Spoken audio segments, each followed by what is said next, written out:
Hi Nexus, my name is Rana H. Escara, the director of Sandigan, Dugong Bagani.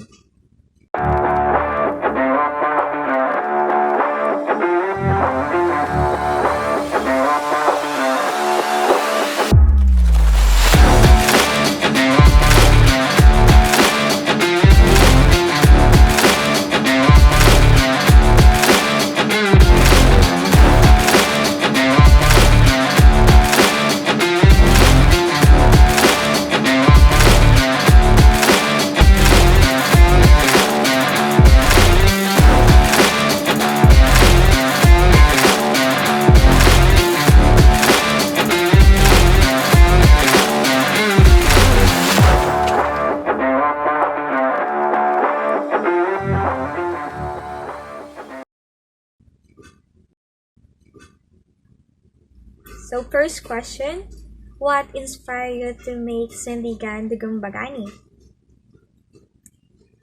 So nowadays, a lot of people, especially kabataan, already forget that we have also Pinoy superheroes that created by a great Filipino artist. So we are introducing them in one film in our own style and creativity. So instead of one superhero saving the world, but a group of superhero or Sindigan fighting against the animals who invade the world. Question number 2. How was your education helped you in making Sandigan Dugong Bagani? It has really helped. It gives the foundation to start the animation Sandigan Dugong Bagani, especially in making the characters, making the movement of the characters, the expression, and making the storyboard for us to visualize the idea and the setup of the animation. Question number 3. What process in making Sandigan Dugong Bagani do you like best?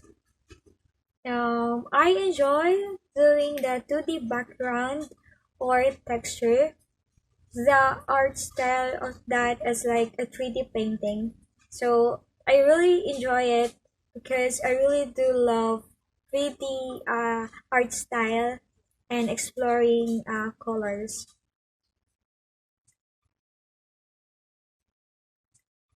Um, Question number 4. What are your favorite part of making Sandigan Dugong Bagani? So my favorite part is the Darna scene. It's because I spent time making it and I really enjoy it. What's your goal after making Sandigan Dugong Bagani? I hope na magustuhan ng mga tao ang gawa namin and I hope ma-inspire sila sa animation na gawa ng grupo namin. Thank you!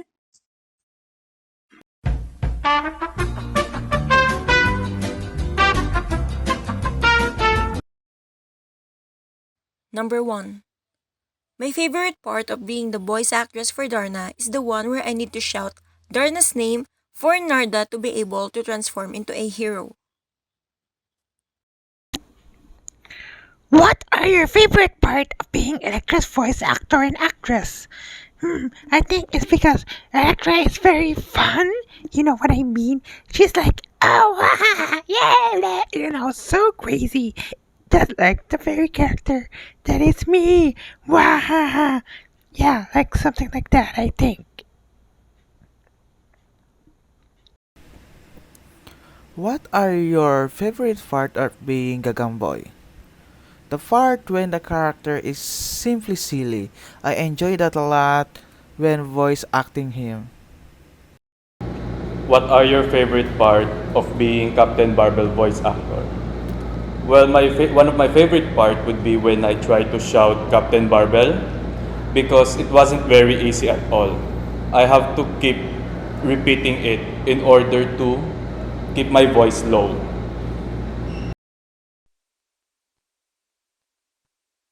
Pinakagusto kong part is yung mga lines na sinasabi niya about not giving up and still ready to fight for peace and justice.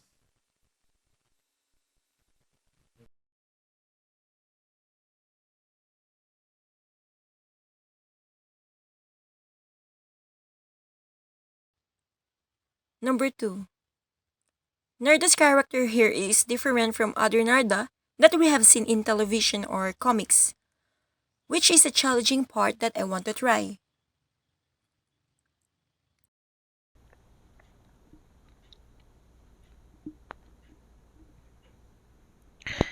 What made you agree to work on Electra's character?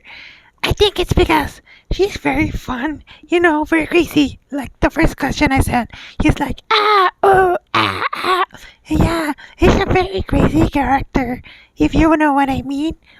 I hope you do what I mean, because I can really hold this voice for much longer. It hurts my throat. Ah!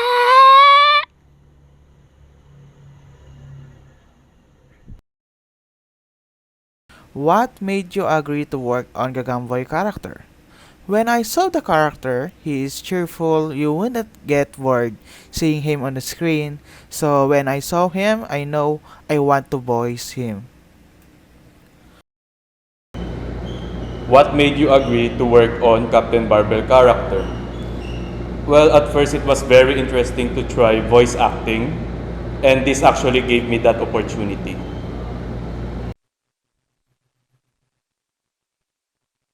I know Zaido. I watched it nung bata pa ako and it's the one Pinoy superhero series that I really love and enjoy watching. Sige.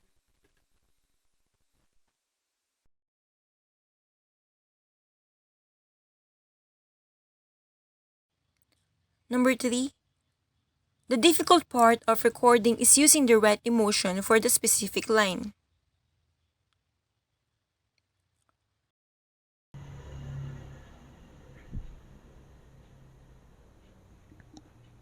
What aspect of character acting is the most difficult? I guess it's getting into the mood of, voicing Electra, because Electra is a very crazy and very fun character. So sometimes your voice can crack, and sometimes it can go like this.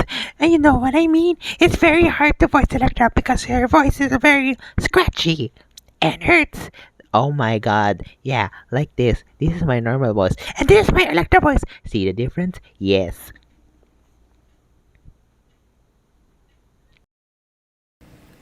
What aspect of character acting is the most difficult?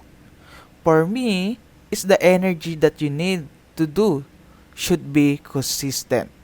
Anything less or more is not the character I'm portraying. What aspect of character acting is the most difficult? Again, it would be from shouting Captain Barbell because whenever I try to shout, I couldn't keep my voice low. It always goes high. So we had a lot of takes from that. When needed to become sound like a superhero or a proper officer, my voice is so low and I need to adjust para maging clear yung voice ko.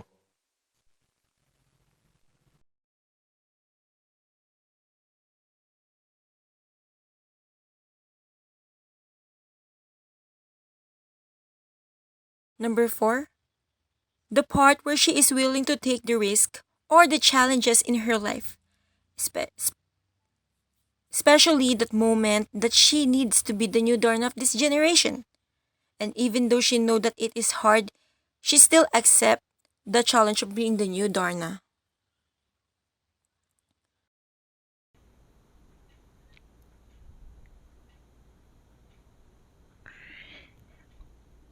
What made you agree to work on Electra's character? Yes. I.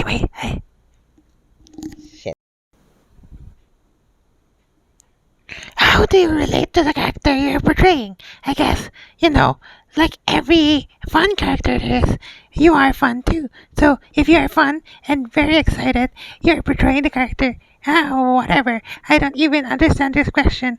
Let's read it again. How do you relate to the character you're portraying? Yes, I can relate very much. If that makes sense, I think. Yes, relating. Yeah, whatever.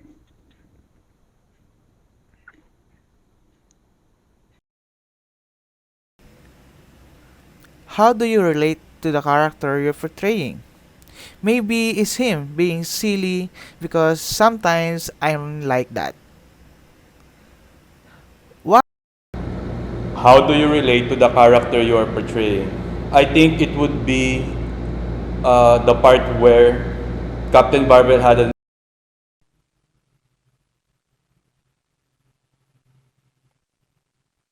Siguro nakaka-relate ako sa pagiging matapang niya as a hero of humanity. Even though alam niya na may times na hindi siya mananalo. Like in my life, I still try my best kahit na I don't know what's gonna happen next. We're the same for believing on ourselves more.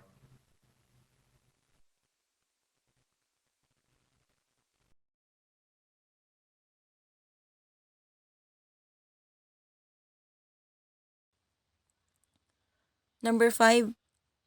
The power that I wish to have is to block my pain and my loved one's pain.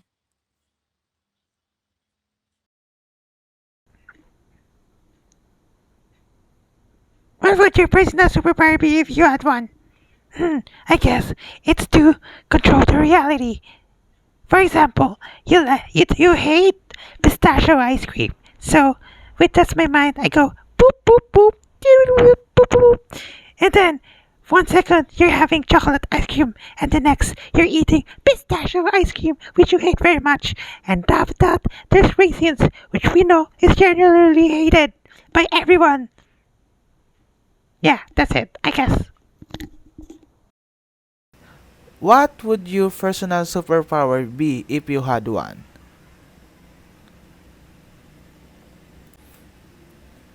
Telekinesis because I want to evolve to multitask. With this, I can do a lot of things with just two hands and the power to move object with my mind. What would your personal superpower be if you had one?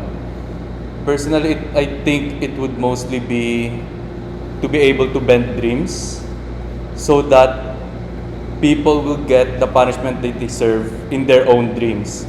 I could give them nightmare, and that nightmare would be basing on their guilt or regrets in life.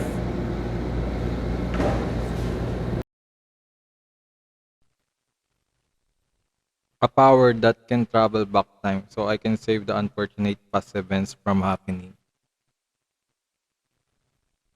Oh, yun lang.